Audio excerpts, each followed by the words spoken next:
Hello everyone, welcome to my channel. इस video में हम बात करेंगे specific heat capacity of water की। तो चलो स्टार्ट करते हैं। The old unit of heat was calorie. 1 calorie was earlier defined to be the amount of heat required to reach the temperature of 1 gram of water by 1 degree celsius. तो old unit क्या है थी heat की? Calorie थी। ठीक है, ऐसा unit तो जूल है ना। ओके, तो कैलोरी कितनी होती है? 1 ग्राम वाटर का टेम्परेचर 1 डिग्री राइज करना है।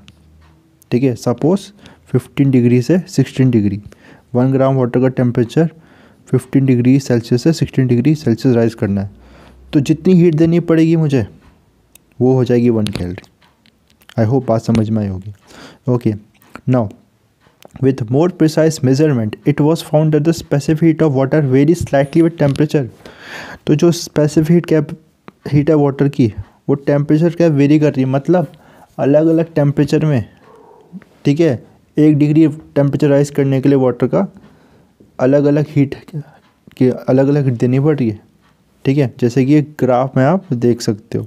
ओके, तो स्पेसिफिक हीट वाटर की कैलोरी में है, कैलोरी पर ग्राम। ठीक है, कैलोरी पर ग्राम पर डिग्री सेल्सियस। ओके, तो देखो यहाँ पर 20 के आसपास। ठीक है, 20 डिग्री सेल्सियस के आसपास ये कितना है? अराउंड। ठीक है, अराउंड 1 से थोड़ा 1 के आसपास है, 1 कैलोरी पर ग्राम पर डिग्री सेल्सियस। ओके, यहाँ पर देखोगे लेकिन फिर 40 में ये कितना है? काफ़ी उससे कम आ गया। लेकिन स्टार्टिंग में भी देखो है ना, इस टेम्परेचर में जब 0 डिग्री के आसपास है।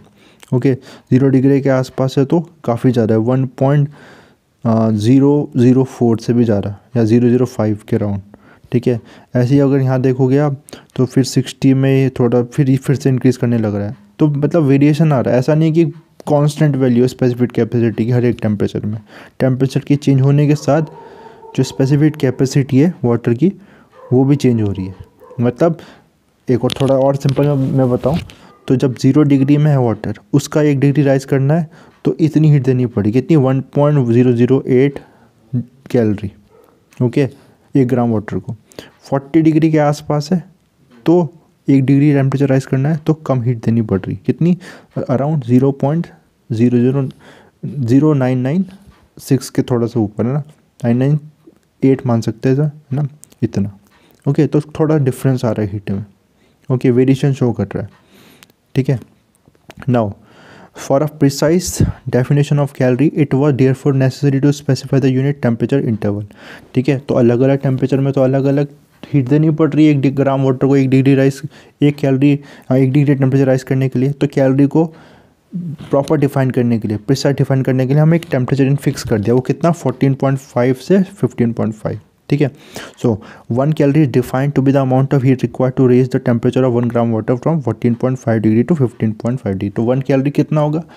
14.5 डिग्री से 15.5 डिग्री टेम्परेचर रेज करने के लिए 1 ग्राम वाटर का जितनी हीट देनी पड़ेगी that will be 1 calorie. Okay, since heat is just a form of energy it is preferable to use the unit joule. ठीक है, तो ये फी जूल एनर्जी की यूनिट है, हमें पता ना, एसआई यूनिट। ठीक है, एसआई यूनिट में क्या होता है? एक तरह की एनर्जी को, एक तरह की जो फिजिकल क्वांटिटी है उसके लिए हम एक ही यूनिट देंगे। तो एनर्जी भी क्या है? हीट एनर्जी, एनर्जी की एक फॉर्म है। ओके, तो इसके लिए हम जूल देंगे। ओके, और इन SI unit the specific capacity of water is इतना। कितना है एसआई यूनिट में? स्पेसिफिक कैपेसिटी इतना 4186 जूल पर केजी पर केल्विन। ठीक है, मतलब क्या है इसका?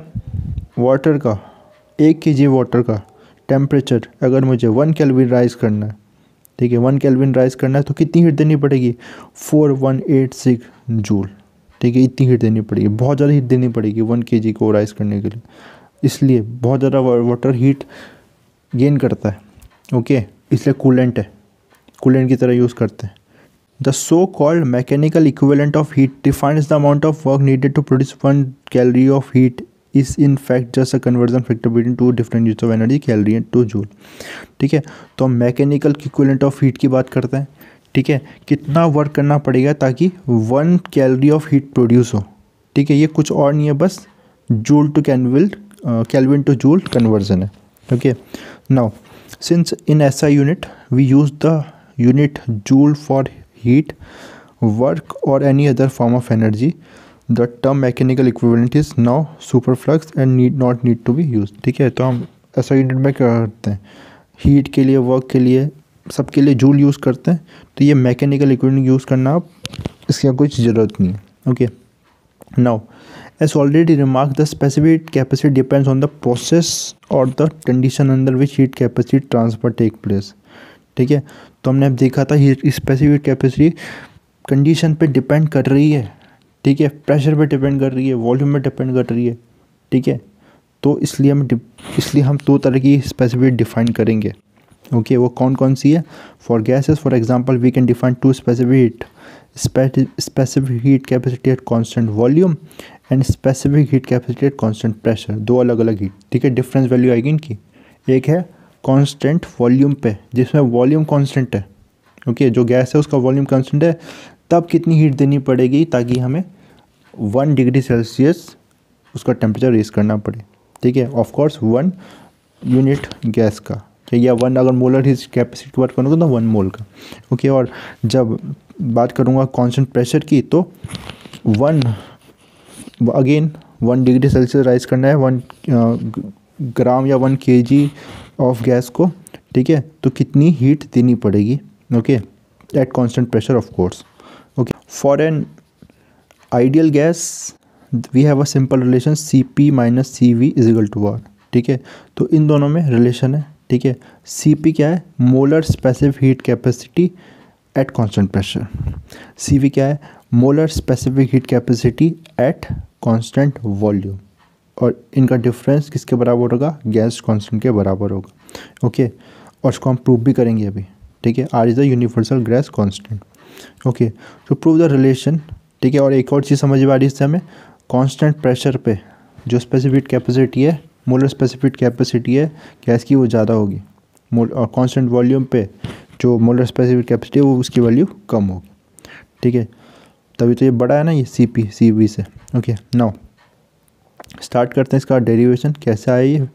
तो देखो, सबसे पहले we begin for 1 mole of gas. 1 mole के लिए ये देखो हमें पता है first law of thermodynamics, delta Q is equal to delta U plus P plus delta P delta V।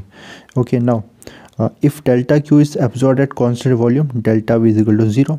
ठीक है, अगर हम कांस्टेंट वॉल्यूम की बात करें, ठीक है, तो हीट जो देंगे, जब कांस्टेंट हमने वॉल्यूम कांस्टेंट कर दिया तो चेंज इन वॉल्यूम तो होगा नहीं, तो वो 0 हो जाएगा। ठीक है, तो CV क्या आएगा? हमें पता है CV delta Q upon delta T। Okay, constant ये V लिखा है मतलब कांस्टेंट वॉल्यूम है। ओके, अगर कांस्टेंट वॉल्यूम है तो डेल्टा V 0 हो जाएगा, ये फैक्टर हट गया।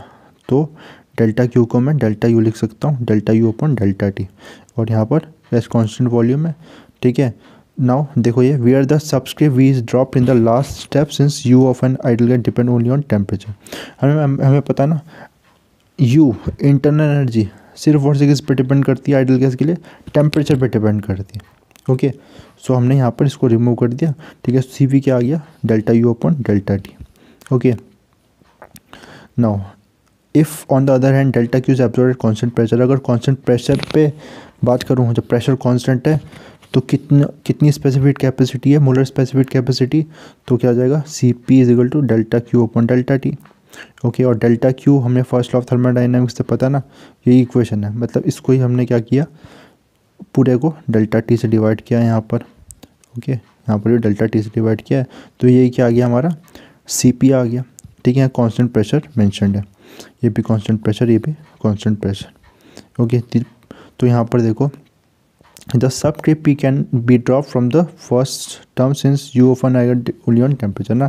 फिर यहाँ से हम फिर से P को ड्रॉप कर सकते हैं, बिकॉज जो इंटरनल एनर्जी का जो चेंज इंटरनल एनर्जी है, इंटरनल एनर्जी वो किस सिर्फ और सिर्फ टेम्परेचर पे डिपेंड कर रहा है।